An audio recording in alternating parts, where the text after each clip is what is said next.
झुके हुए वृक्षों के बीच में खड़े मनोहर जी अपने पौधों से बातें कर रहे थे। वह हल्के से मुस्कुराते हुए कहते हैं, जल्दी से बड़े हो जाओ ताकि तुम भी इस धरती को कुछ लौटा सको।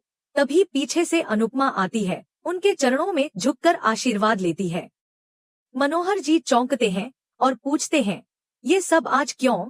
अनुपमा धीरे से कहती है, गुरु पूर्णिमा है। वह कहती है कि उन्होंने उसे नृत्य नहीं सिखाया, लेकिन जीना सिखाया है, और जो जीवन जीने की राह दिखाए वही असली गुरु होता है। मनोहर जी का चेहरा गंभीर हो जाता है। वे कहते हैं, वक्त बहुत बदल गया है। पहले गुरु पूर्णिमा पर शिष्य खुद चलकर आते थे, अब कोई याद भी नहीं करता। न पैसा रहा, न शोहरत, न ही कोई साथ देने वाला। उनकी आंखें भीग जाती हैं। अनुपमा उनकी बातों को गंभीरता से सुनती है और भावुक होकर कहती है, मैं आपका साथ कभी नहीं छोड़ूंगी। मनोहर जी उसकी बातों से अभिभूत होकर उसकी कलाई पर एक रक्षासूत्र बांधते हैं और कहते हैं, तू नृत्य के लिए ही पैदा हुई है, इसे कभी मत छोड़ना। नृत्य ही तेरी आत्मा है। अनुपमा उनके चरणों में फिर झुक जाती है और कहती है, मैं वादा करती हूँ, मैं कभी नृत्य से दूर नहीं जाऊंगी। उधर एक अलग ही माहौल में गौतम अपने मन के जहर को शब्दों में ढालते हुए माही को उकसाने की कोशिश करता है। वह कहता है, तुम्हारा प्रेम अब तुम्हारा नहीं रहा। वह राही के साथ बिजी है, इसलिए तुम्हारा फोन नहीं उठा रहा। माही चौंकती है। उसकी आंखों में बेचैनी साफ झलक रही होती है। वह कहती है, आज वह ऑफिस की एक जरूरी मीटिंग में भी नहीं आया। मैंने डिनर अरेंज किया था, लेकिन अब समझ में आ रहा है कि वह शायद डिनर की जगह किसी और के साथ बिजी था। गौतम तीखे लहजे में कहता है, हो सकता है बिजनेस की आड़ में दिल की बातें हो रही हों। माही नाराज होकर बोल पड़ती है, तुम्हें मेरे और प्रेम के रिश्ते में बोलने की कोई जरूरत नहीं है। गौतम तंज कसता है, तो तुम्हें भी प्रेम और राही के बीच नहीं आना चाहिए।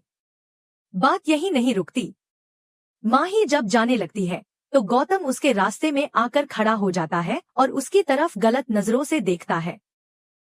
वह धीमे मगर भद्दे अंदाज में कहता है, तुम अकेली हो, मैं भी अकेला हूँ, एक दूसरे का सहारा क्यों ना बन जाएं?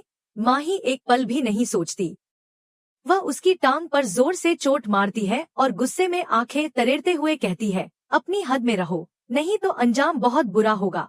गौतम कराहते हुए पीछे हट जाता है, लेकिन मन ही मन बुदबुदाता है, जो होना है वो होकर रहेगा। हम दोनों को एक दूसरे के पास आना ही होगा। इसी बीच अनुपमा मनोहर जी के साथ बैठी होती है।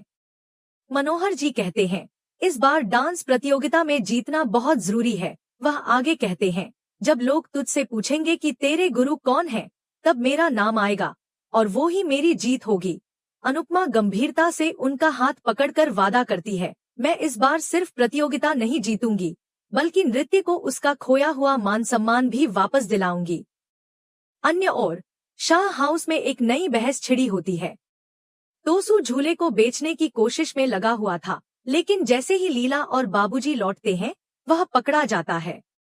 लीला उसे झूले के पास देखकर गुस्से में चिल्लाती है, इस झूले से दूर रहो, ये मेरा है।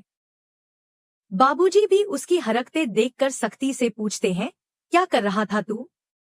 इसे कहाँ ले जा रहा था? तोसू सोचता है, हर बार लास्ट मिनट पर क्यों पकड़ा जाता हूँ? वह झूठ बोलता है, मैं सरप्राइज देना चाहता था, झूले की मरम्मत करवाना चाहता था। लेकिन लीला उसकी बातों में नहीं आती और सख्ती से कहती है, मुझे कोई सरप्राइज नहीं चाहिए। बाबूजी भी समझ जाते हैं कि कुछ गड़बड़ है। वह तोसू से कहते हैं, तू हमें भी बेच सकता है पैसे के लिए, तुझ पर विश्वास करना मुश्किल है। तोसू मजाकिया अंदाज में कहता है, आपको कौन खरीदेगा? बाबूजी नाराज होकर उसे डांटते हैं और कमरे से निकाल देते हैं। बाबूजी के मन में एक कसक रह जाती है। वह सोचते हैं, अनुपमा का बेटा ऐसा कैसे हो गया? उसमें अनुपमा के संस्कार तो बिल्कुल नहीं, यह वनराज की तरह बन गया है। इसी बीच अनुपमा बाबूजी को फोन करती है। वह बड़ी ही सादगी से कहती है, आज गुरु पूर्णिमा है बाबूजी, इसलिए सोचा आपका आशीर्वाद ले लूं। बाबूजी भावुक हो जाते हैं, उनकी आंखों में आंसू आ जाते हैं। वह कहते हैं, तेरी बहुत याद आती है बेटा, भगवान से रोज दुआ करता हूँ कि मेरे हिस्से की सारी खुशियाँ तुझे दे दे। अनुपमा की आंखों में चमक लौट आती है। वह कहती है, आपका आशीर्वाद मिल गया बाबूजी। अब सब कुछ ठीक होगा। बाबूजी फोन रखते हुए मन ही मन सोचते हैं, अगर इस घर में कोई सही है तो वो सिर्फ अनुपमा है। बाकी सब तो उनका मन भर आता है, लेकिन साथ ही एक उम्मीद की किरण फिर से जग जाती है। बाबूजी की आवाज सुनते ही अनुपमा के चेहरे पर हल्की मुस्कान आ गई, लेकिन वह मुस्कुराते हुए भी बहुत कुछ छुपा रही थी। वह भावुक होकर कहती है, यह सिर्फ एक पिता ही कह सकता है बाबूजी। फिर थोड़ी रुककर वह जोड़ती है, मैंने फिर से नृत्य सीखना शुरू कर दिया है और अब मैं मुस्कुराना भी सीख रही हूँ। यह बात पाखी ने दूर खड़े होकर सुन ली थी। वह हैरानी में डूबी रह जाती है। अनुपमा के जाते ही पाखी बाबूजी के फोन से चुपचाप अनुपमा का नंबर निकालती है और कॉल कर देती है। जैसे ही फोन उठता है और दूसरी ओर अनुपमा की आवाज आती है, पाखी सन्न रह जाती है।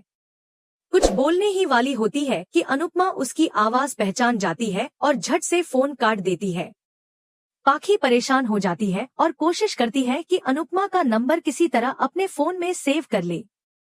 तभी बाबूजी आ जाते हैं और फोन छीनते हुए कहते हैं, अनुपमा जहां है खुश है, उसे खुश रहने दो। पाखी हालांकि चुप नहीं बैठती। वह ठान लेती है कि वह अनुपमा का पता जरूर लगाएगी, चाहे उसे कितना भी समय क्यों न लग जाए। दूसरी ओर प्रेम किचन में किसी को खाना बनाते हुए देखता है और उसकी आंखों के सामने एकदम से अनुपमा की छवि तैर जाती है।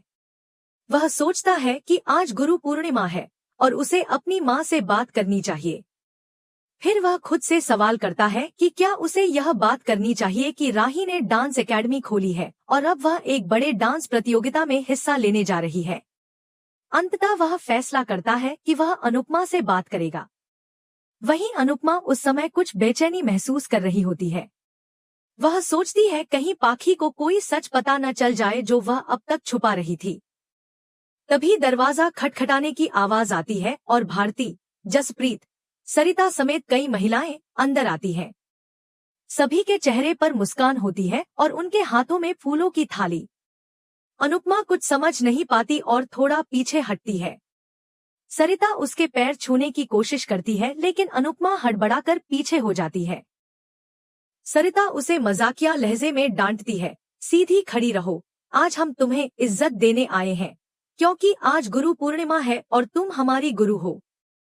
अनुपमा को इस सम्मान की उम्मीद नहीं थी। उसकी आंखें भर आती हैं। सभी महिलाएं एक सुर में उसकी आरती करती हैं और फिर फूलों से उसका स्वागत करती हैं।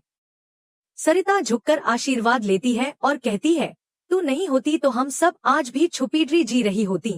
जसप्रीत आगे बढ़कर कहती है, पहले अनुपमा डरपोक और कमजोर लगती थी, लेकिन अब वही अनुपमा सबसे आगे है और हम सब उसके पीछे।